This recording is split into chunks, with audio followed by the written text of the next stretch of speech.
Wizard adventures in two worlds. अध्याय 11:01 mummy. क्या अभी वो लेडी एनी थी? कार्ल गहरी सोच में डूबा हुआ जाता हुआ उस गाड़ी को देखता रहा जो रवाना हो रही थी। हाँ, कैरी ने सिर हिलाया। Any Boolean. अर्ल की मृत्यु के बाद उनकी सारी विशाल संपत्ति अकेले एनी बोलिन को मिली, जिससे वह शहर की एक प्रसिद्ध धनी महिला बन गई। तथापि वह वाकई पहले से ज्यादा खूबसूरत हो गई है। बोलते समय कैरी ने अनजाने में अपने होठों को चाटा। उसकी निगाहें जाती हुई गाड़ी पर लालसा से भरी हुई थी। कार्ल ने अपना सिर हिलाया। एक खूबसूरत और धनी विधवा अक्सर मुसीबत को आकर्षित करती है। उन्होंने भी लेडी एनी की कहानी सुनी थी। एक धनी व्यापारी परिवार में जन्मी, उन्होंने कुलीन वर्ग में शादी की और कम उम्र में ही विधवा हो गईं। उनके दिवंगत पति की विशाल विरासत और उनकी आकर्षक सुंदरता ने उन्हें कई पुरुषों के आकर्षण का केंद्र बना दिया था। कोई भी उन्हें श्रीमती बोलिन कहकर नहीं बुलाता था, सभी उन्हें लेडी एनी कहकर संबोधित करते थे। फिर भी इस खूबसूरत महिला ने कभी पुनर्विवाह नहीं किया और अकेले ही काउंटेस की उपाधि और धन का आनंद लिया। ऐसी अफवाहें थीं कि पुरुष, विशेषकर युवा और आकर्षक पुरुष, हमेशा उसके साथ रहते थे। समय के साथ इसी वजह से कुछ लोग उसे चरित्रहीन महिला कहकर उसकी आलोचना करने लगे थे। बहुत से लोग उससे ईर्ष्या करते थे, उसे पाने की चाह रखते थे और उसका तिरस्कार करते थे। कहा जाता था कि एक मार्क्विस उसके साथ बिस्तर पर सोने वालों में से एक था और उसके दिवंगत पति की प्रतिष्ठा को देखते हुए शहर में कोई भी उसे उकसाने की हिम्मत नहीं करता था। यही कारण था कि कैरी, हालांकि स्पष्ट रूप से नाराज थी, उसने उस युवक को गाड़ी में चढ़ने से नहीं रोका। अनुभव ने उसे सिखाया था कि किसी महिला की प्रतिशोध की भावना को कभी कम नहीं आंकना चाहिए, खासकर एक सुंदर और शक्तिशाली महिला की। बेशक कार्ल को इन बातों से कोई मतलब नहीं था। वह तो अचानक महसूस हुए खतरे की अनुभूति से ज्यादा चिंतित था। हत्या का इरादा या फिर कुछ और। जो भी हो, माइल्स नाम के उस व्यक्ति से निकलने वाली आभा ने उसे सतर्क कर दिया था। उन्हें इससे पहले कभी ऐसा अनुभव नहीं हुआ था। क्या ऐसा हो सकता है कि विषैले भेड़िए की सांस लेने की तकनीक का अभ्यास करने से खतरे को भांपने की मेरी क्षमता बढ़ गई हो? या फिर माइल्स नाम के उस आदमी में कुछ अजीब बात है? कार्ल ने अपनी ठुड्डी पर हाथ फेरा, उसकी आंखें सोच में डूबी हुई थीं। आह! किसी की मौत हो गई है। जब वह सोच विचार कर रहा था, तभी पीछे से एक विस्मयबोधक आवाज आई। दोनों आवाज की तरफ मुड़े और उन्होंने देखा कि भीड़ में अफरातफरी मची हुई है। कुछ लोग उत्सुकता से अपनी गर्दनें ऊपर उठा रहे थे, जबकि अन्य तेजी से दूर हट रहे थे। क्या हुआ? लगता है किसी को शव मिला है। चलो चलते हैं, कार्ल ने अपने विचारों को समेटते हुए कहा। चलो जाकर देखते हैं। शहर के गश्ती अधिकारी होने के नाते, चाहे वह कितना भी गैर जिम्मेदार क्यों न हो, वह ऐसी घटना को नजरअंदाज नहीं कर सकता था। शव एक दुर्गंधयुक्त खाई में मिला। वह मात्र हड्डियों का ढांचा बनकर रह गया था, इतना सिकुड़ा हुआ था मानो दशकों से मृत पड़ा हो या किसी ऐसी लकड़ी के टुकड़े की तरह जिसका सारा पानी सूख गया हो। वह दृश्य भयावह, घिनौना और डरावना था। कपड़ों से तो वह एक युवती प्रतीत होती थी, लेकिन इस हालत में इससे ज्यादा कुछ भी पता लगाना असंभव है। कार्ल दुर्गंध को दबाते हुए झुककर उसकी जांच करने लगा। गर्दन पर 2 लाल बिंदु हैं। क्या सचमुच उसे किसी पिशाच ने मारकर उसका खून चूस लिया होगा? एक पिशाच? कैरी की आंखें चमक उठीं। वह युवक, माइल्स, जिसे हमने पहले देखा था, उसकी त्वचा असामान्य रूप से पीली थी। क्या वह अपराधी हो सकता है? किंवदंती के अनुसार पिशाचों की त्वचा बेहद पीली होती है। क्या तुम सचमुच पिशाचों पर विश्वास करती हो? कार्ल ने ऊपर उसकी ओर देखा। अगर वे सच में मौजूद भी हैं, तो कहा जाता है कि पिशाच दिन में बाहर नहीं निकल सकते। अगर तुम्हें वाकई शक है, तो तुम उसे गिरफ्तार करवाने के लिए अर्जी दे सकती हो, लेकिन मुझे नहीं लगता कि लेडी एनी मानेगी। तो फिर इसे भूल जाओ। कैरी ने तुरंत ही इस विचार को त्याग दिया। पहले और जांच पड़ताल कर लेते हैं। वैसे देखा जाए तो शहर में यह इस तरह की 5वीं हत्या का मामला है। सभी पीड़ित युवतियां हैं। अरे! कार्ल सीधा खड़ा हो गया। क्या अब तक 5 हो चुके हैं? कुछ दिन पहले जब वह चर्च में अधिकारी डाना से मिले, तो उन्होंने इसी तरह के एक मामले का जिक्र किया था। छोड़ो कोई बात नहीं, कार्ल ने अपने हाथों को आपस में झाड़ा और उनकी ओर दौड़ते हुए कई लोगों की ओर देखा। पुलिस वालों पर छोड़ दो। क्या ये नाइट वॉचर्स हैं? शहर में सार्वजनिक व्यवस्था बनाए रखने के लिए गश्ती अधिकारी और पुलिस अधिकारी तैनात थे। चर्च में भी इसी तरह के कर्मी थे जिन्हें नाइट वॉचर्स के नाम से जाना जाता था। हालांकि बहुत कम मामले इतने महत्वपूर्ण थे कि उनमें नाइट वॉचर्स को शामिल करना पड़ा। केवल वे मामले जिनमें किसी दुष्ट देवता की पूजा, आंख चुराने वाले या अन्य विचित्र और दुर्लभ मामले शामिल हो। कैरी भी असमंजस में दिखीं, जाहिर है उन्हें भी इस बारे में अभी अभी पता चला था। शव परीक्षण में अप्रशिक्षित व्यक्ति के लिए शव केवल एक शव होता है, जिससे कोई सुराग ढूंढना मुश्किल हो जाता है। शव को पेशेवर पुलिस अधिकारियों और नाइट वॉचर्स को सौंपे जाने के बाद कार्ल की शराब पीने की इच्छा समाप्त हो गई और वह अकेले सैफी स्ट्रीट चला गया। इस गली में सिगर्नो शहर के सबसे प्रसिद्ध दर्जी और मोची के साथ साथ सबसे बड़े कपड़ों के स्टोर, घड़ी की दुकानें और बेंत की दुकानें भी स्थित थीं। उसके पुराने कपड़े फटे पुराने थे। इसके अलावा विषैले भेड़िए की सांस लेने की तकनीक का अभ्यास करने के बाद से उसके शरीर में बदलाव आ गया था, जिसके कारण उसे नए कपड़े पहनने की भी आवश्यकता पड़ने लगी थी। सर, गले में नापने वाला टेप लटकाए एक क्लर्क ने उत्साह से पुकारा, क्या आपको किसी चीज की जरूरत है? मैं कई सूट सिलवाना चाहता हूं, कार्ल ने एक डिस्प्ले केस के सामने खड़े होकर उसमें रखे कुछ पुरुषों के फॉर्मल सूटों का निरीक्षण करते हुए कहा। उन्होंने आगे कहा, बहुत ज्यादा रेशम नहीं। ऐसा प्रतीत होता है कि यहाँ रेशम दुर्लभ था और वर्तमान में प्रचलित पुरुषों और महिलाओं दोनों के औपचारिक परिधानों में रेशम का उपयोग किया जाता है। महिलाओं पर बारोक या रोकोको शैली अभी भी लालित्य और विलासिता का सुझाव दे सकती है, लेकिन कार्ल के लिए भड़कीले रेशम और जालीदार कपड़े से सिले हुए पुरुषों के कॉलर और आस्तीन बिल्कुल असहनीय थे। लेस और सफेद मोजे ने उनकी सौंदर्यबोध संबंधी भावनाओं को और भी अधिक चुनौती दी। कोई बात नहीं, ग्राहक की नखरेबाजी से बेपरवाह होकर क्लर्क ने पूछा, क्या आपके पास कोई पैटर्न है? या आप अपनी जरूरतें बता सकते हैं और हम उसे उसी के अनुसार तैयार कर देंगे। मुख्य सामग्री मखमल और ब्रोकेड होनी चाहिए। कई परतों वाली टाई न पहने, जितनी सादी हो उतना अच्छा, कार्ल ने कपड़े के नमूनों को छूते हुए कहा। कोट घुटनों तक होना चाहिए। आपके पास यहाँ सैन्य वर्दी के पैटर्न हैं, है ना? मैं सैन्य शैली को अपनाना चाहता हूं। जी हां, क्लर्क ने सिर हिलाया। ग्राहक की बातें उसके दिमाग में कौंध गईं, उसे कुछ अजीब लगीं लेकिन उसने कोई आपत्ति नहीं जताई। मैं आपके लिए ले आता हूं, उसने कहा। ठीक है। कार्ल ने सिर हिलाया। उन्हें आधुनिक 3 पीस सूट पसंद थे, जो निस्संदेह यहां बहुत ही अपरंपरागत प्रतीत होंगे। हालांकि बारोक और आधुनिक सूटों के बीच एक संक्रमणकालीन शैली मौजूद थी और दोनों के तत्वों को मिलाकर उनकी आवश्यकताओं को पूरा किया जा सकता था। उनके विचार में गांडो साम्राज्य में प्रचलित फैशन महिलाओं पर केंद्रित अत्यधिक अलंकृत शैलियों की ओर झुका हुआ था। यह बिल्कुल सामान्य था। सामग्रियों की प्रचुरता चकाचौंध कर देने वाली थी, जिससे लोग स्वाभाविक रूप से विलासिता की ओर आकर्षित हुए और बेताब होकर तरह तरह के कपड़ों का ढेर लगा दिया। अंततः इस तरह की फिजूल खर्ची के आदी हो जाने के बाद लोग सादगी और ताजगी की तलाश करने लगेंगे और बाहरी दिखावे पर इतना अधिक ध्यान नहीं देंगे। इसे पीछे की सिलाई या किनारों से अंदर की ओर सिलना चाहिए ताकि हेम को फैलने दिया जा सके, जिससे घुड़सवारी आसान हो जाए और जोरदार गतिविधियों में कोई बाधा न आए। कमर बिल्कुल फिट होनी चाहिए। जहां तक विलासिता की बात है, कार्ल ने एक पल सोचा, फिर कहा, इसमें कुछ सुनहरे धागे की कढ़ाई कर दो, लेकिन इसे सरल रखो। नाइट वॉचर शैली में नहीं, मुझे उस तरह की शैली नहीं चाहिए। क्लर्क को पहले कभी इतने सारे विशिष्ट अनुरोधों का सामना नहीं करना पड़ा था, इसलिए उसने सीधे मास्टर दर्जी को बुला लिया। फिर दोनों ने हाव भाव के साथ एक जीवंत चर्चा शुरू कर दी। दर्जी कार्ल के सुझावों में काफी दिलचस्पी दिखा रहा था और ध्यान से सुन रहा था, खासकर बारीकियों पर ध्यान दे रहा था। पहली नजर में वह सीखने के लिए उत्सुक एक प्रशिक्षु की तरह लग रहा था। थोड़ी देर रुके। कार्ल ने अचानक चर्चा रोक दी और सामने वाले हॉल की ओर देखा, जहां दो परिचित आकृतियां उसकी नजर में आईं। उनकी मकान मालकिन मैरी और उनकी बेटी जेनी। मैरी ने सामने खड़ी महिलाओं की औपचारिक पोशाकों को देखा, उसके चेहरे पर चिंता झलक रही थी। जेनी, उसने कहा, 3 पाउंड। यह हमारे लिए बहुत महंगा है और ये पोशाकें तो कभी कभार ही पहनी जा सकती हैं, ये व्यावहारिक नहीं है। मैं पार्टी में जा रही हूं। क्या मुझे वही पुराने कपड़े पहनने हैं जो तुमने सिले थे? जेनी ने पैर पटकते हुए कहा। माँ, मैंने आखिरकार बैरो क्वायर का ऑडिशन पास कर लिया। क्या मुझे जश्न मनाने के लिए एक नई ड्रेस नहीं मिलनी चाहिए? लेकिन मैरी ने अपना सिर नीचे कर लिया, उसकी आवाज कांप रही थी। यह बहुत महंगा है। अध्याय 12:012 गायन समूह की बैठक। जेनी गुस्से में भी थी और चिंतित भी। अंततः उसका सपना पूरा हो गया और उसे बैरो कोरस में दाखिला मिल गया, जिससे उसे वहां अध्ययन करने और गाने की योग्यता प्राप्त हो गई। उसकी लंबे समय की मेहनत रंग लाई। अप्रत्याशित रूप से उसकी मां अब वादा किए गए इनाम से मुकर रही थी। आज शाम का भोज उसके लिए बेहद महत्वपूर्ण था। अगर वह गायन मंडली के वरिष्ठ सदस्यों का ध्यान आकर्षित कर पाती, तो शायद उसे मंच पर पहले ही प्रस्तुति देने का मौका मिल जाता। सिर्फ 3 पाउंड ही तो हैं, जेनी ने सिसकते हुए कहा, उसकी आंखें लाल हो गईं। जब मैं पैसे कमा लूंगी, तब आपको लौटा दूंगी। क्या आप चाहती हैं कि मैं अपने पहले भोज में शर्मिंदा हो जाऊं?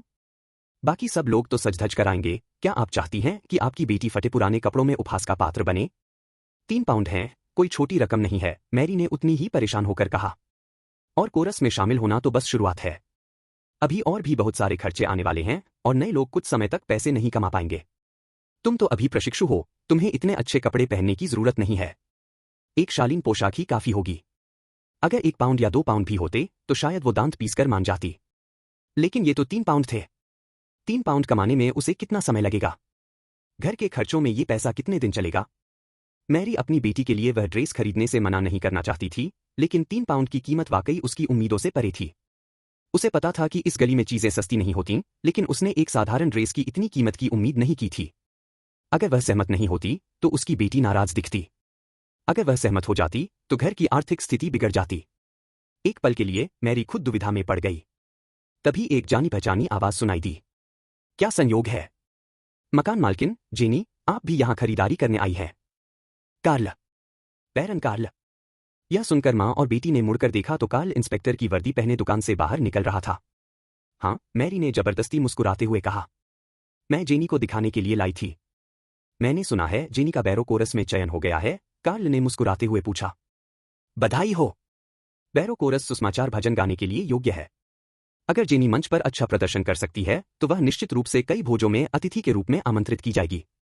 किसी गायन मंडली के लिए सुसमाचार भजन गाना संभव होना उसकी प्रतिष्ठा का एक महत्वपूर्ण कारक था।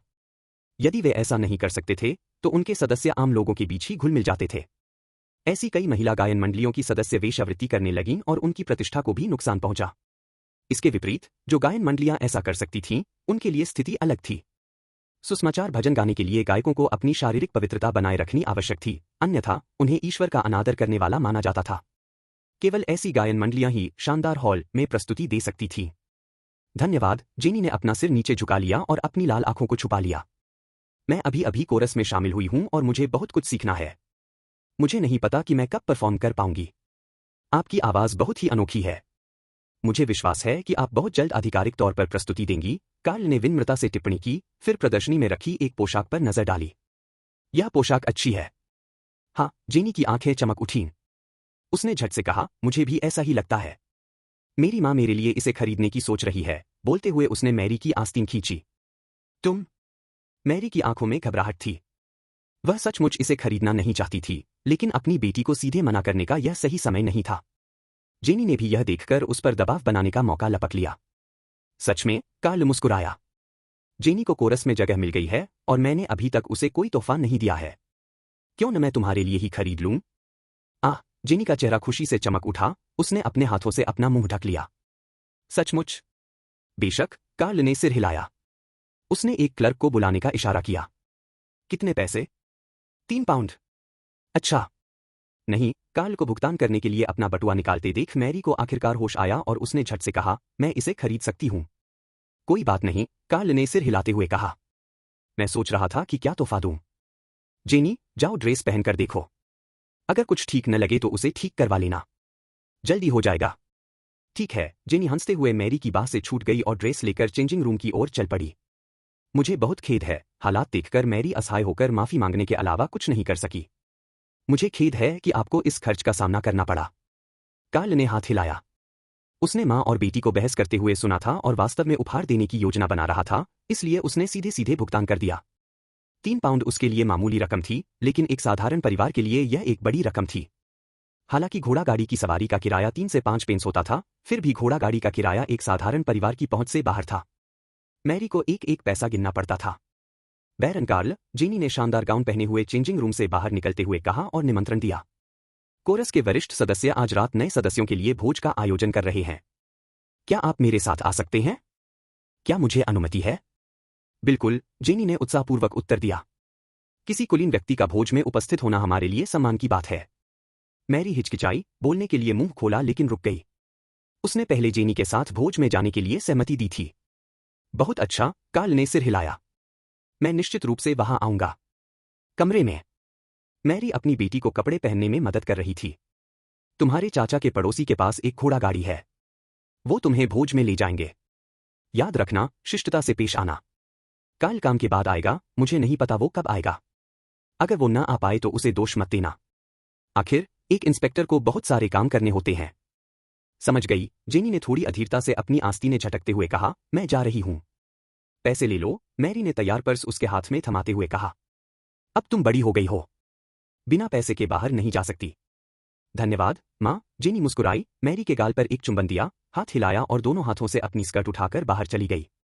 वयस्क होने के नाते यह उसका पहला औपचारिक भोज था और यह गायन मंडली के लिए था। वह पहले से ही काफी उत्सुक थी। कार्यक्रम स्थल पर पहुंचने पर कई लोग पहले से ही इंतजार कर रहे थे। नॉर्थ स्कैन, पुले, जेनी। कई नवागंतुकों ने एक दूसरे का अभिवादन किया और अपने वरिष्ठों की प्रतीक्षा करते हुए एक दूसरे के पहनावे की प्रशंसा की। कुछ ही समय बाद सीनियर पर्सी, सीनियर ओबेरॉन, कोरस के कई वरिष्ठ सदस्य एक एक करके पहुंचे। नए सदस्यों की तुलना में ये सदस्य हालांकि उम्र में बहुत अधिक नहीं थे, अधिक परिपक्वता से पेश आए। भोज नए सदस्यों के लिए एक नया अनुभव था, लेकिन वरिष्ठ सदस्यों के लिए सामान्य सा था। हालांकि समूह के अपेक्षाकृत कम सक्रिय सदस्य ही उपस्थित थे। मुख्य सदस्य शायद इसलिए नहीं आए थे क्योंकि नए सदस्य उनके लिए उतने महत्वपूर्ण नहीं थे।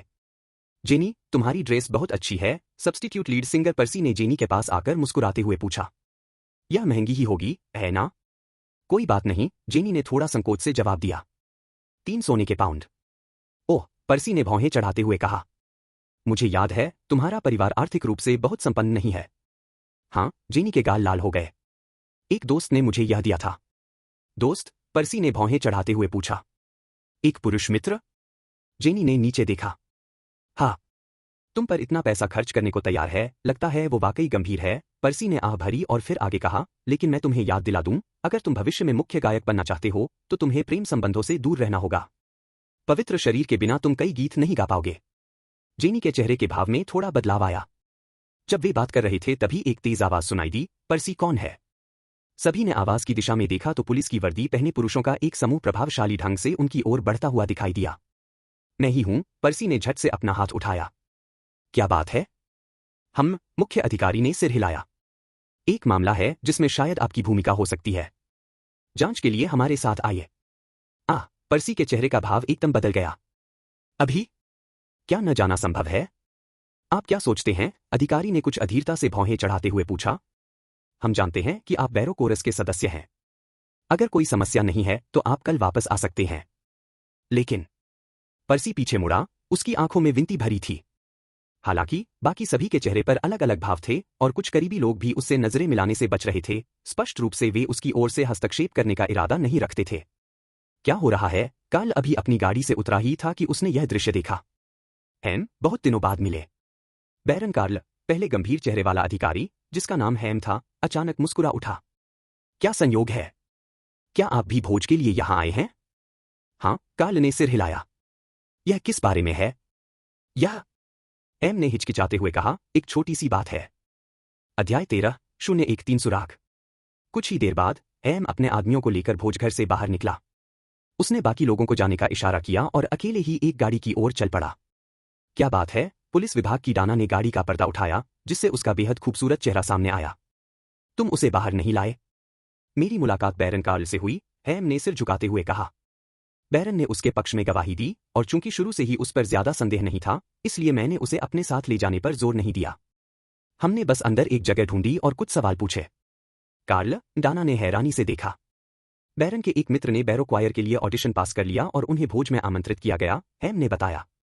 हम, डाना ने सिर हिलाया और इस बारे में और कुछ नहीं पूछा। इसके बजाय उसने पूछा, क्या आपको कुछ पता चला? कुछ नहीं, हैम ने अफसोस जताया। गायक मंडली के सदस्यों को पता तक नहीं था कि उनकी ही एक सदस्य की मृत्यु हो गई है। वह लड़की, चिनो, शुरू से ही मंडली में अच्छी नहीं मानी जाती थी। हम, डाना ने अपनी चिकनी ठुड्डी पर हाथ फेरा। नाइट वॉचर्स क्या कहते हैं? वे कहते हैं कि यह किसी पिशाच का काम नहीं था। पिशाच खून चूसते हैं, लेकिन मृतक ने अपनी जीवन शक्ति खो दी थी। हैम की आंखों में जिज्ञासा झलक रही थी और उसने पूछा, मुखिया, क्या सचमुच पिशाच होते हैं? मुझे नहीं पता, डाना भी इस मामले में असमंजस में थी।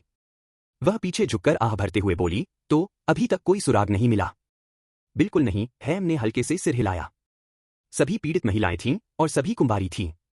मुख्य बात यह है कि उनकी पृष्ठभूमि बहुत ही विशिष्ट थी। वे कुलीन या धनी व्यापारी परिवारों से नहीं थीं, फिर भी वे उच्च समाज के भोजों में शामिल होने के योग्य थीं, जैसे कि गायक मंडली की सदस्य, कुशल माली। डाना धीरे धीरे सीधी होकर बैठ गई, उसके चेहरे पर गंभीरता थी। मुझे शक है, हैम ने आगे कहा, अपराधी की सामाजिक प्रतिष्ठा अच्छी है, या कम से कम वह अक्सर उच्च स्तरीय भोजों में जाता है। उसे कुंवारी लड़कियों के प्रति एक अजीब सा आकर्षण है, और यह केवल उनकी सुंदरता तक सीमित नहीं है। दरअसल पीड़ितों में से एक काफी बदसूरत थी। बिल्कुल सही, डाना मुस्कुराई। एम, आपने साउथ सिटी के सर्वश्रेष्ठ अधिकारी के रूप में अपनी प्रतिष्ठा को सचमुच सार्थक कर दिखाया है। लगता है इस जांच के लिए आपको चुनकर मैंने सही फैसला किया है। मुखिया, हैम ने ऊपर देखा। मैंने सुना है कि अर्ल रेक्टन एक रात्रि भोज का आयोजन करने वाले हैं। मुझे आश्चर्य है कि क्या मैं उसमें शामिल होने के योग्य हूं। एक डिनर पार्टी, डाना ने भौहें चढ़ाते हुए कहा। एम, तुम बहुत प्रतिभाशाली हो, लेकिन अर्ल की डिनर पार्टी में शामिल होने के लिए सिर्फ प्रतिभा ही काफी नहीं है, इसके लिए एक खास रुतबा और पद होना जरूरी है। हाँ, हैम ने कहा। मुझे बस शक है कि हत्यारा भी शायद वहां मौजूद होगा। क्या सच में? डाना ने कुछ देर सोचा, फिर बोली, मैं आपके लिए निमंत्रण का इंतजाम कर दूंगी। धन्यवाद, चीफ। हैम का चेहरा खुशी से चमक उठा। डाना ने धीरे से अपना सिर हिलाया। वह भली भांति जानती थी कि हैम हमेशा से तथाकथित उच्च वर्ग में प्रवेश करना चाहता था, लेकिन उसकी साधारण पृष्ठभूमि ने उसकी उन्नति को बुरी तरह सीमित कर दिया था। साधारण दिखने वाला, निम्न कुल का और श्वास तकनीकों का कोई अभ्यास न होने के कारण भले ही ऐसे लोग किसी एक क्षेत्र में असाधारण रूप से प्रतिभाशाली हों, वे महज उन्नत श्रमिक ही रह जाते थे, समाज के उच्च वर्गों में कभी भी सही मायने में प्रवेश नहीं कर पाते थे। कुछ गुण या तो जन्मजात होते हैं या नहीं। दूसरों की नज़र में मेहनत महज एक मजाक थी। उदाहरण के लिए कार्ल को ही ले लीजिए। किसी विशेष प्रतिभा से रहित और कई मामलों में हैम से हीन होने के बावजूद वह एक कुलीन व्यक्ति था। बैरन की उपाधि सभी अर्जित प्रयासों से कहीं बढ़कर थी। धन्यवाद, बैरन कार्ल। पर्सी दिल से आभारी थी। अगर कार्ल चुप रहते तो पुलिस उसे जबरदस्ती ले जाती, जिसके नतीजे अनिश्चित होते। भले ही कुछ भी न निकलता, लेकिन इससे गायक मंडली में और भी गपशप और अफवाहें फैल जातीं। अब उसे केवल एक कमरे में ले जाकर कुछ सवाल पूछे गए थे, जिससे उसकी प्रतिष्ठा पर कोई असर नहीं पड़ेगा। बेशक, कार्ल ने सिर हिलाया। इतना विनम्र होने की जरूरत नहीं है। उसकी गर्मजोशी ने उसे थोड़ा बेचैन कर दिया। पर्सी का गाउन कमर पर कसा हुआ था, चोली बेहद गहरी और कटी हुई थी, और जब वह झुकी तो उसकी सुडौल छाती साफ दिखाई दे रही थी। कद में लंबा कार्ल अपनी निगाहें पर्सी के कुछ खास हिस्सों पर टिकाए रखने से खुद को रोक नहीं पाया, खासकर इसलिए क्योंकि पर्सी ने अपने सुडौलपन को छिपाने की कोई कोशिश नहीं की, बल्कि जानबूझकर उसे दिखा रही थी। उसने सोचा, यह एक समझदार औरत है जो मर्दों को समझती है। यह मानना मुश्किल है कि चिनो सचमुच मर गया है। हाँ, यह बहुत डरावना है। मैंने सुना है कि एक पिशाच ने उसका सारा खून चूस लिया। मुझे आश्चर्य है कि क्या यह सच है। फिर भीड़ में हो रही दबी हुई फुसफुसाहट ने कार्ल को वास्तविकता में वापस ला दिया। कुछ देर रुकने के बाद उसने एक बहाना बनाया और चला गया। वहां और रुकने का कोई फायदा नहीं था। रात। जेनी, जिसका चेहरा उत्साह से लाल हो गया था, ड्रेसिंग मिरर के सामने बैठी थी। उसका बेचैन दिल शांत होने में काफी समय ले रहा था। भोज में उसका अनुभव अभूतपूर्व था। कार्ल की बदौलत पर्सी और अन्य वरिष्ठों ने भी उसके साथ बहुत गर्मजोशी से व्यवहार किया था। उन्होंने उसे जल्द ही मंच पर आधिकारिक रूप से प्रदर्शन करने का मौका देने का वादा भी किया था। नए लोगों के लिए ऐसा व्यवहार तो सिर्फ एक सपना ही हो सकता था। जिसे उसने एक कठिन प्रशिक्षण समझा था, वह अचानक आसान हो गया था। कार्ल। जेनी के गाल को छूते हुए उसकी आंखों में थोड़ी शर्म झलक रही थी। उसने अपने होंठ दबाए और खड़ी हो गई। इस समय अपने अंतर्वस्त्रों के अलावा उसने केवल एक पतली जालीदार नाइट गाउन पहनी हुई थी, जिससे उसका युवा जीवंत शरीर पूरी तरह से प्रदर्शित हो रहा था। धीरे से अपना दरवाजा खोलते हुए खिड़की से छनकर आती धुंधली चांदनी के बीच वह चुपचाप कार्ल के दरवाजे की ओर बढ़ी। जैसे उसने कोई महत्वपूर्ण निर्णय लिया हो, गहरी सांस लेते हुए जेनी ने अपना हाथ उठाया और दरवाजा खटखटाया। Tap tap tap. कमरे के अंदर से कोई प्रतिक्रिया नहीं मिली। जेनी ने थोड़ा सा भौहें चढ़ाई, एक पल के लिए हिचकिचाई, फिर आखिरकार दांत पीसकर दरवाजे को जोर से धक्का दिया। ची। दरवाजा हिल गया। कुछ ही क्षणों बाद मजबूत बोल्ट ने उसे सिर झुकाकर हताशा में मजबूर कर दिया। हम्फ।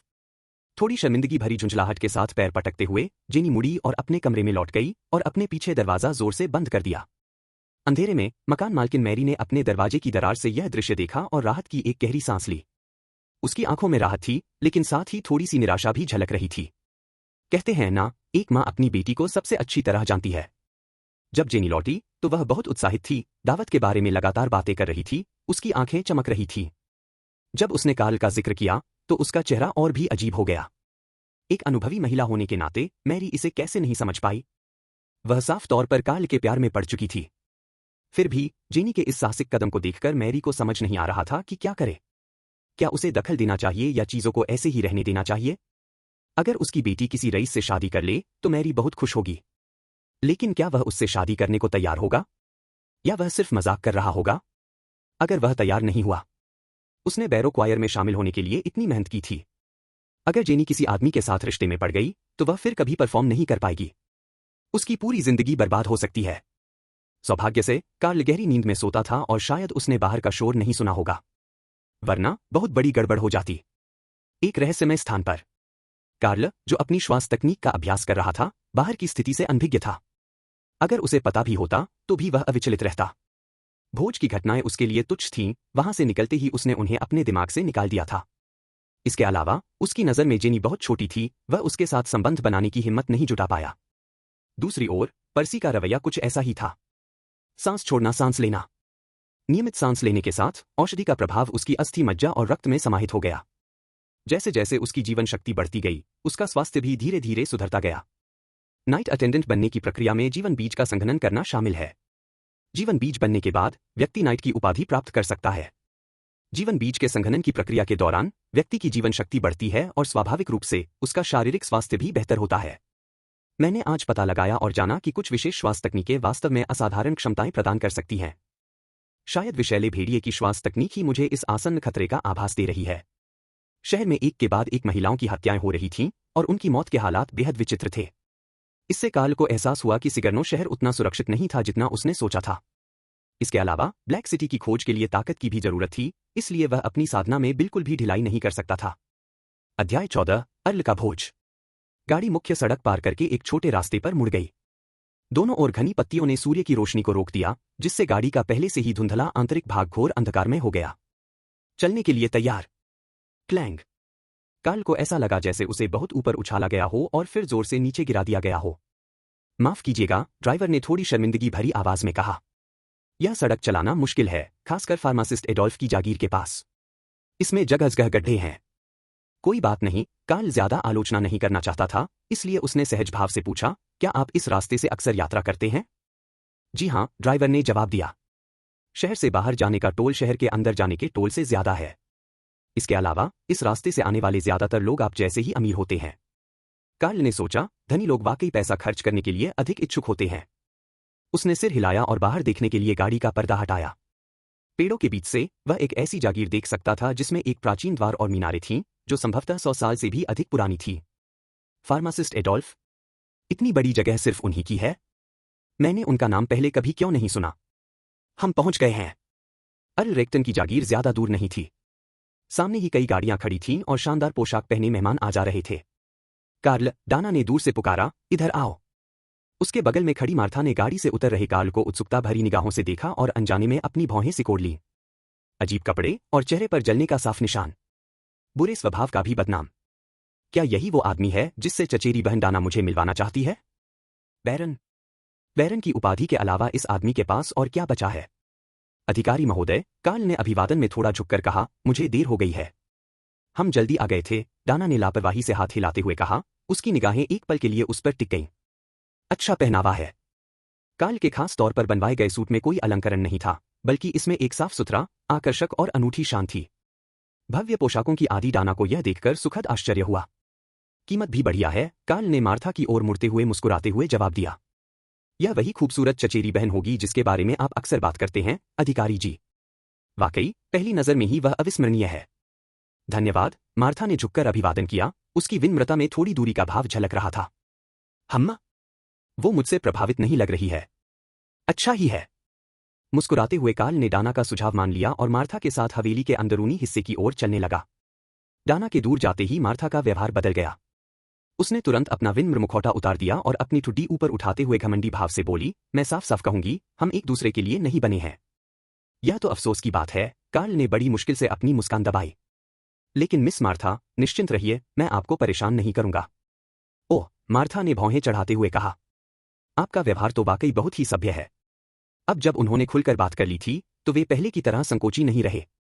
वे इत्मीनान से एस्टेट के लॉन की ओर चले गए, जहां कई युवा लोग एकत्रित थे। कोलक्लेव? क्या? अर्ल रेक्टन का बेटा? मार्था ने भीड़ में से एक युवक की ओर इशारा करते हुए मुस्कुराते हुए कहा, आज उसका वयस्क होने का समारोह है। वह युवक चमकीले वस्त्र पहने हुए था, उसका चेहरा दमक रहा था और वह प्रशंसा करने वाले मेहमानों से घिरा हुआ था, साथ ही वह बार बार शराब के गिलास से इशारे कर रहा था। टी ही।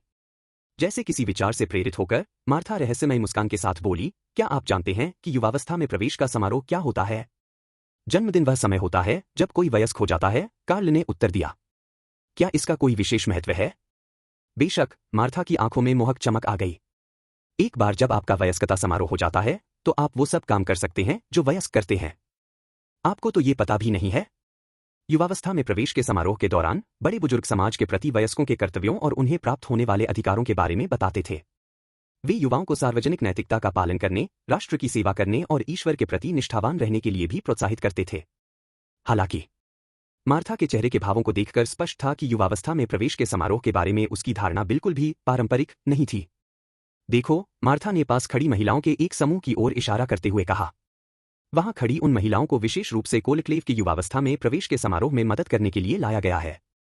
अगर वह चाहे तो वे सब आज रात रुक सकती हैं, बेशक ऐसी महिलाएं अर्ल के परिवार के लिए उत्तराधिकारी पैदा करने की योग्य नहीं है। रुको, क्या वो? कार्ल के होंठ हल्के से फड़क उठे। वह मार्था की बातों से नहीं बल्कि उन महिलाओं के बीच एक परिचित चेहरा देखकर हैरान था। ये तो मेरे अंकल गेगिल के परिवार की शादीशुदा चचेरी बहन है। ये यहाँ क्या कर रही है? हालांकि इस चचेरी बहन और कार्ल के बीच अच्छे संबंध नहीं थे और उनकी मुलाकातें भी सीमित थीं, फिर भी उसे पूरा यकीन था कि वह गलत नहीं था। जाहिर तौर पर उसने भी उसे पहचान लिया था। उसका चेहरा अचानक बदल गया और वह जल्दी से मुंह फेर कर चली गई। स्पष्ट रूप से वह उसे अनदेखा करना चाहती थी। मिस मार्था, कार्ल ने अपनी आंखों में दिख रहे अजीब भाव को छुपाते हुए कहा, क्या आपको यह अजीब नहीं लगता? इसका। मार्था ने अपने होंठ सिकोड़े। उसके चेहरे से वो शालीनता गायब हो गई जो उसने पहले दिखाई थी। पुरुषों और महिलाओं के बीच के मामलों में अजीब क्या है? कहीं ऐसा तो नहीं कि तुमने पहले कभी ऐसा नहीं किया? वह बिल्कुल स्वाभाविक लग रही थी और फिर बोली, लेडी एनी यहाँ हैं। कार्ल ने ऊपर देखा। लेडी एनी आज बेहद खूबसूरत लग रही थी। उनका चौड़ा गाउन फूल की तरह खिल रहा था, जिससे उनकी कोमल त्वचा और भी निखर रही थी। उनके सीने की भव्यता देखकर आश्चर्य होता था। उनके गाल चिकने और कोमल थे। उनकी सुंदरता इतनी मोहक थी कि मानो उनके द्वारा ओढ़े गए जटिल घूंघट को भी फीका कर रही हो। यह कल्पना करना कठिन था कि यह वही महिला हैं जिन्होंने एक दशक से भी अधिक समय पहले अपने पति को खो दिया था। वह और भी खूबसूरत होती जा रही है। मार्था की आंखें उत्साह से चमक उठीं, मानो वह किसी लंबे समय से प्रशंसित आदर्श को देख रही हो। उसके हाथों ने अनायास ही उसका मुंह ढक लिया। मुझे आश्चर्य है कि वह खुद को कैसे स्वस्थ रखती है। काश अभी मेरी त्वचा भी उसकी तरह होती। ईएच। उसके बगल में जो व्यक्ति है वह डॉक्टर रॉबर्ट प्रतीत होता है। रॉबर्ट? कार्ल ने पूछा, वह कौन है? लेडी एनी के बगल में खड़ा आदमी देखने में बहुत सुंदर नहीं था। ऊंची एड़ी के जूते पहने होने के बावजूद वह एनी से थोड़ा छोटा था। लेकिन उनका व्यवहार अंतरंग था, मानो वे एक प्रेमी जोड़े हों। आप डॉक्टर रॉबर्ट को नहीं जानते? मार्था ने हैरानी से देखा, फिर एक रहस्यमयी मुस्कान दी। यह तो अजीब बात है। ऐसा कैसे? कार्ल ने भौहें चढ़ाते हुए पूछा। क्या मुझे उसे जानना चाहिए? शहर के सभी पुरुष, विशेषकर धनी लोग, उसे जानते होंगे, मार्था ने गंभीरता से कहा। लगता है तुम्हारे पास ज्यादा पैसा नहीं है। कार्ल एक पल के लिए चुप हो गया। नहीं, उसने स्वीकार किया। लेकिन मिस मार्था, अमीर लोग उसे क्यों जानते होंगे? क्या आप मुझे इस बारे में बता सकती हैं? यह बहुत आसान है। मार्था के चेहरे पर एक बार फिर वही रहस्यमयी मुस्कान आ गई। डॉक्टर रॉबर्ट के पास एक विशेष तकनीक है जिससे पुरुष के मूल अंग में कुछ सेंटीमीटर की वृद्धि की जा सकती है। कुछ सेंटीमीटर जोड़े। हाँ, लगता तो यही है। कार्ल ने संदेह भरी नजर से देखा। इसका कोई खास फायदा नहीं है और भी कम विश्वसनीय। रॉबर्ट खुद कुछ महिलाओं से भी छोटा है। अगर वह दूसरों को लंबा कर सकता है तो खुद इतना छोटा क्यों है? इसके अलावा महिलाएं भी लंबी होना चाह सकती हैं। सिर्फ पुरुषों का ही जिक्र क्यों? स्कत्स्का। मार्था ने सिर हिलाया। यह लंबाई बढ़ाने के बारे में नहीं है। लंबाई नहीं बढ़ रही? तो फिर क्या बात है? कार्ल ने अपनी बात अधूरी छोड़ दी। फिर जैसे ही उसे बात समझ में आई, वह हंसे बिना नहीं रह सका। समझ गए? मार्था ने अपने चेहरे पर एक शरारती मुस्कान के साथ पूछा। समझ गया, कार्ल ने पुष्टि की। उसके होठों पर हल्की सी मुस्कान थी। तो क्या मैं आपको उनसे मिलवा दूं? मार्था ने सुझाव दिया। मेरा इतना प्रभाव है। कोई जरूरत नहीं, कार्ल ने सिर हिलाया। मुझे इसकी जरूरत नहीं है। ओह, मार्था की निगाहें नीचे झुक गईं। क्या तुम इतने आत्मविश्वासी हो? मिस मार्था, शायद आपका अनुभव कुछ सीमित है, कार्ल ने धीरे से कहा। अक्सर किसी पुरुष का बहुत अधिक शक्तिशाली होना कोई फायदा नहीं होता। इससे तो उसकी साथी को घृणा या प्रतिरोध का भाव भी महसूस हो सकता है। मार्था ने कंधे उचका दिए। वह इस बात को पुरुषों से बेहतर समझती थी, लेकिन वह पुरुषों के अभिमान से भी अधिक परिचित थी। कार्ल, उसी क्षण डाना ने दूर से हाथ हिलाया। अधिकारी जी, कार्ल ने मार्था से दूर भागने की जल्दी में कहा, जो लगातार इशारे कर रही थी। उसने मौके का फायदा उठाया और उसके पास चला गया। क्या कुछ गड़बड़ है? हाँ, डाना का चेहरा गंभीर हो गया। एम मर गया है। किसी ने उसकी जीवन शक्ति छीन ली है। अध्याय 15, चारा। कार्ल को भोज बीच में ही छोड़कर जाने में बहुत खुशी हुई, हालांकि अगर हत्या का मामला न होता तो बेहतर होता। शहर से लगभग 1 किलोमीटर दूर झाड़ियों में एक पीड़ित पड़ा था। अज्ञात विधि से उसकी जीवन शक्ति छीन ली गई थी।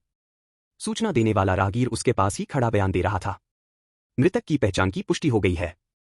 यह हैम ही था जो भोज में शामिल होने आया था। कार्ल ने कुछ ही दिन पहले जिस अधिकारी से उसका सामना हुआ था, उसे जंगल में मृत पड़ा देखा।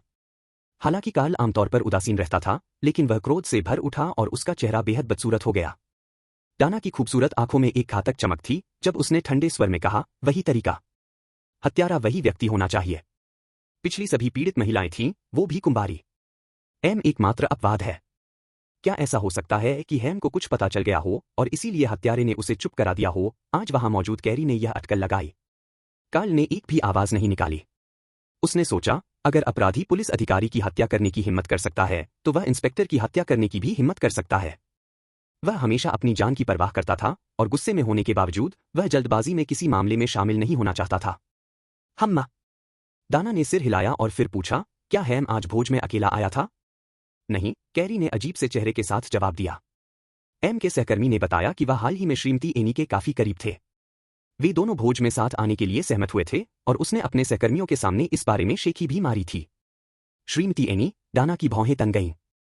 इस महिला का अतीत बहुत जटिल था। दाना के लिए भी बिना जरूरत के उसे उकसाना ठीक नहीं था। लेकिन हेम का श्रीमती एनी से क्या संबंध था? क्या यह किसी जांच के लिए था या फिर कुछ और? ये सारे विचार उसके मन में दौड़ रहे थे, तभी उसने पास खड़े कार्ल की ओर देखा। मानो अचानक उसके मन में कोई विचार आया हो और वह बोली, कार्ल। कमांडर, कार्ल ने झट से सावधान की मुद्रा में आकर कहा। मुझे कुछ लाने में मदद करो। दाना ने एक चाबी निकाली। जगह 17 सफी स्ट्रीट है। कमरे के मालिक को चाबी दे दो, वो तुम्हें सामान दे देगा। याद रखना, कल मुझे सामान वापस लाना। वैसे भी तुम यहां रुकना नहीं चाहते, है ना? ओह! कार्ल ने सूखी हंसी हंसते हुए अंधेरे होते आसमान की ओर देखा और चाबी लेने के लिए हाथ बढ़ाया। समझो, काम हो गया। हम्मा। दाना ने सिर हिलाया और कार्ल की आकृति को दूर जाते हुए देखती रही। उसकी खूबसूरत आंखें धीरे धीरे सिकुड़ती गईं। रात होने वाली थी। आकाश में पहले ही अंधेरा छा चुका था। एक बूढ़ी महिला तेल का दीपक लिए हुए थी और उसकी मंद रोशनी का इस्तेमाल करते हुए उसने कार्ल को मेज पर रखा हुआ पैकेट लेने का इशारा किया। ये पुराने कपड़े हैं जो दाना यहां छोड़ गई थी। मुझे लगा कि उसे इनकी जरूरत नहीं है, मैं इन्हें फेंकने ही वाली थी, बुढ़िया ने कहा। अच्छा हुआ कि तुम इन्हें ले जा रही हो, अच्छा हुआ कि तुम इन्हें ले जा रही हो। पुराने कपड़े? क्या वह मुझसे नौकर की तरह व्यवहार कर रही है? कार्ल ने चुपचाप अपना सिर हिलाया, सामान समेटा और चला गया। शहर के ऊपर छाई धुंध की परत से आंशिक रूप से ढकी हुई अर्धचंद्राकार चंद्रमा आकाश में लटकी हुई थी, जिससे एक हल्की आभा बन रही थी। मैंने सुना है कि शहर के उत्तर में कोयले से चलने वाली एक फैक्ट्री बनाई गई है। यह सारा कोहरा उसी के उत्सर्जन से आ रहा है। कुछ ही महीनों में इतना प्रदूषण हो गया है। पर्यावरण को नष्ट करना। क्या ऐसा हो सकता है कि यह दुनिया भी औद्योगिक क्रांति की ओर बढ़ रही हो? कार्ल ने आकाश की ओर देखा और अपने विचारों में खो गया। फिर अचानक वह चलना बंद कर दिया और अपनी कमर से छोटी तलवार निकाल ली। वह आज भोज में अपनी चौड़ी तलवार नहीं लाया था, बल्कि केवल निकट युद्ध में उपयोग के लिए एक छोटी तलवार लाया था। वहां कौन है? आगे अंधेरे में झांकते हुए कार्ल का चेहरा गंभीर हो गया। बाहर आओ। अंधेरी गली में परछाइयां हिल उठीं और दो आकृतियां साथ साथ बाहर निकलीं। एक ने आश्चर्य भरी आवाज में कहा। तुम्हारी इंद्रियां कितनी तेज हैं कि तुमने हमें पहचान लिया। आप कौन हैं? कार्ल की आंखें सिकुड़ गईं। डायर वुल्फ ब्रीदिंग मेथड का अभ्यास करने से विकसित हुई विशेष अंतर्ज्ञान शक्ति ने उसके रोंगटे खड़े कर दिए। तुम क्या चाहते हो? जानलेवा इरादे। खतरा। ये नए लोग कुछ बुरा करने वाले हैं। लेकिन उन्होंने हाल ही में किसी को नाराज नहीं किया था। कोई उन्हें निशाना क्यों बनाएगा? हम क्या चाहते हैं? दोनों में से लंबे कद वाले व्यक्ति ने उपहास उड़ाया और 2 कदम आगे बढ़ा। कार्ल के हाथ में मौजूद छोटी तलवार पर उसकी निगाहें एक पल के लिए ठहर गईं, फिर उसने कहा, अपने हाथ में जो पैकेट है उसे नीचे रख दो। क्या वो पैकेज? क्या उन्हें वो चीज चाहिए जिसके लिए दाना ने मुझे भेजा था? कार्ल ने अपनी भौहें ऊपर उठाईं। ठीक है।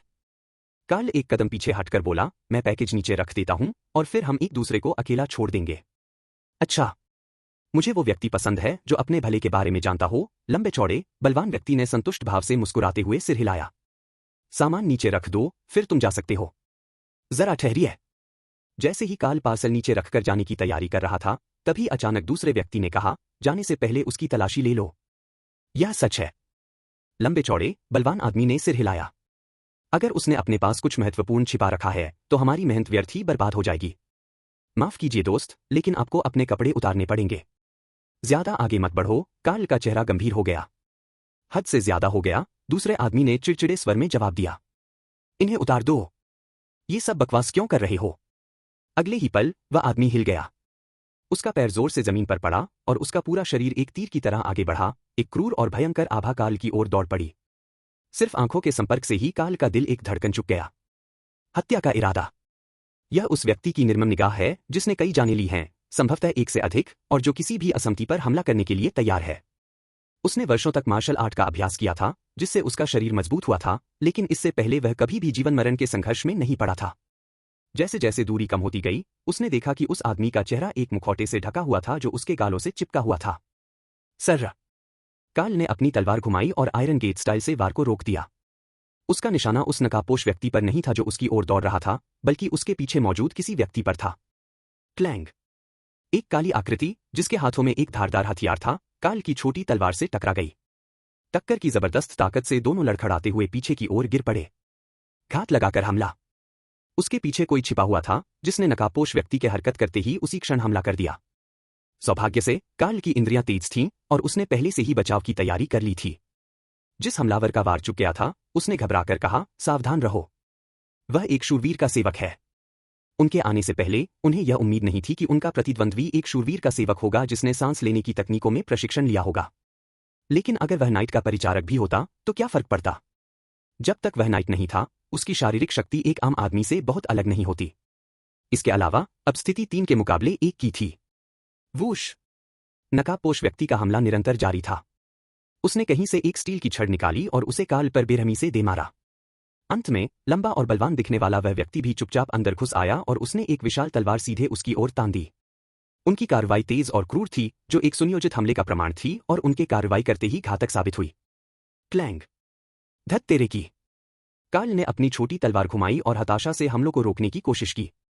लेकिन 3 लोगों के घातक हमलों का सामना करते हुए, हालांकि उसने खुद को पूरी तरह से सुरक्षित रखा, फिर भी उसे लगातार पीछे हटने के लिए मजबूर होना पड़ा। वह कुछ ही समय के लिए नाइट का परिचारक रहा था। उसका शरीर एक सामान्य व्यक्ति की तुलना में अधिक मजबूत था, लेकिन केवल सीमित मात्रा में। इसके अलावा उसके तीनों प्रतिद्वंद्वी भयंकर योद्धा थे। उसके हाथ में मौजूद अनुपयुक्त हथियार के कारण वह जल्द ही नुकसान में आ गया और गंभीर खतरे में पड़ गया। आह! कार्ल की छाती तेजी से ऊपर नीचे हो रही थी और उसकी चीख के साथ एक जबरदस्त शक्ति फूट पड़ी। छोटी तलवार घूमी और आने वाले हमलों को चीरती हुई आगे बढ़ी। हवा में वह थोड़ी कांपी और फिर 3 परछाइयां उसके सामने प्रकट हुईं और घूमने लगीं। युद्ध कौशल। गेल स्लैश। खड़खड़ाहट। श्लिक। छोटी तलवार मांस को चीरती हुई निकल गई, जिससे एक आदमी पीछे की ओर लड़खड़ा गया। हालांकि कार्ल ने अपनी युद्ध कला का प्रयोग कर लिया था और उसकी ऊर्जा कम होने लगी थी। जैसे ही वह भागने का मौका पाने ही वाला था, अचानक उसके चेहरे के भाव बदल गए। वूश! ऊपर से एक परछाई नीचे उतरी, हाथ में एक पतली तलवार थी, जिससे कई तलवारों की परछाइयां बन रही थीं जो उस लंबे, बलवान व्यक्ति को घेर रही थीं। तलवारों की परछाई पीछे हट गई और खून के छींटे उड़ने लगे। धड़ाम! लंबा चौड़ा और बलवान आदमी जमीन पर बुरी तरह गिर पड़ा, अब वह विरोध करने में असमर्थ था। Captain Dana! नए आने वाले को देखकर कार्ल के चेहरे पर बाल बाल बचने की राहत के भाव नहीं दिखे। इसके बजाय उसने झुंझलाहट से कहा, तुमने मुझे चारा बनाया।